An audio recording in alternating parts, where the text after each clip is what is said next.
Hello guys బాగున్నారా?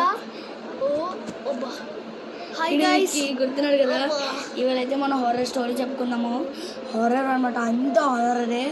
Okay, మనం start చేద్దాం. ఇప్పుడు ఒక అమ్మాయి, ఒక లేడీ, తన పేరు రాజ్యలక్ష్మి సభావతి.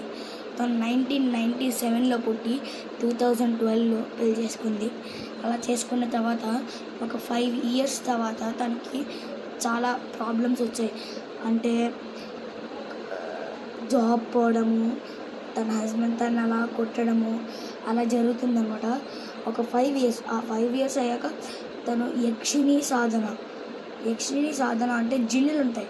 ఆ జిన్నుల్ని మన యక్షిణీ సాధన చేస్తే మనకి ఆ జిన్ను ఏవైనా చేస్తుంది, ఏవైనా చేయగలదు.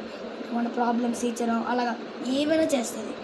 ఇలాగ యక్షిణీ సాధన చేసుకొని ఒక వీడియో అయితే అప్లోడ్ చేసింది. ఆ వీడియో ఇప్పుడు మేము ఏది చూపించామన్నమాట. ఎవరైనా భయపడతారు అనేసి మా ఛానల్ అంత డెవలప్ అయిపోలేదు. అందుకే నేను చెప్తున్నా, ఇది రియల్ స్టోరీ. అలా అనుకోండి, రియల్ స్టోరీయే, అనుకోవడం కాదు. 1997లో అయ్యింది, గుర్తుకుంచుకోండి. హలో గాయస్, నా పేరు అయితే అన్మోల్. నేను మీకు ఈరోజు ఒకటి చెప్పబోతున్నాను. మీకు ఒకటి తెలుసా? ఇప్పుడు స్క్విడ్ గేమ్ అనే ఒక గేమ్ వచ్చింది. ఆ గేమ్ నిజంగా కొరియాలోనే ఉంది. నిజంగా కొరియాలోనే ఒక ఫారెస్ట్లో ఉంది. ఆ ఫారెస్ట్ పేరు అయితే నాకు కొంచెం తెలీదు. మీకు ఆ గేమ్ అయితే ఇప్పుడు చెప్పబోతున్నాను. ఇప్పుడు మీకు ఎలాగో ఇప్పుడు టీవీస్లో అన్నిట్లో వస్తుంది కదా ఆ గేమ్ కూడా మీరు వెళ్ళి చూడండి. ఓకేనా? Thank you. హలో గైస్, నా పేరు గుర్తుందిగా, జీ విఖ్యాత్.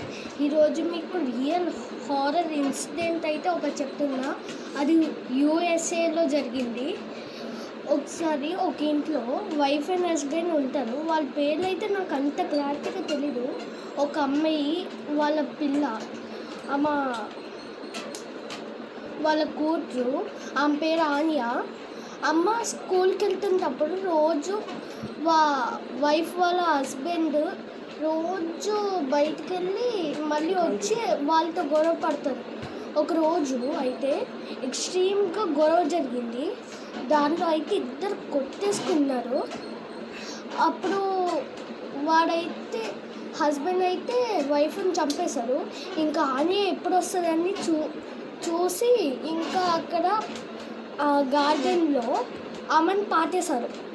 అప్పుడు ఆనియా వచ్చిన తర్వాత అస్సలు వాళ్ళ అమ్మ గురించి అడగకుండా 10 days అలాగే గడిచిపోయింది. తర్వాత వాళ్ళ నానేమో, ఏం నువ్వు అసలు మీ మమ్మీ ఎక్కడుందో అని కూడా అడగట్లే అంటే, ఏంటది నువ్వు రోజు మమ్మీని తలపైన కూర్చొని తిరుగుతున్నావు అని అడిగింది. ఈ స్టోరీ అయితే రియల్ ఇన్సిడెంట్ ఇది. Okay, bye.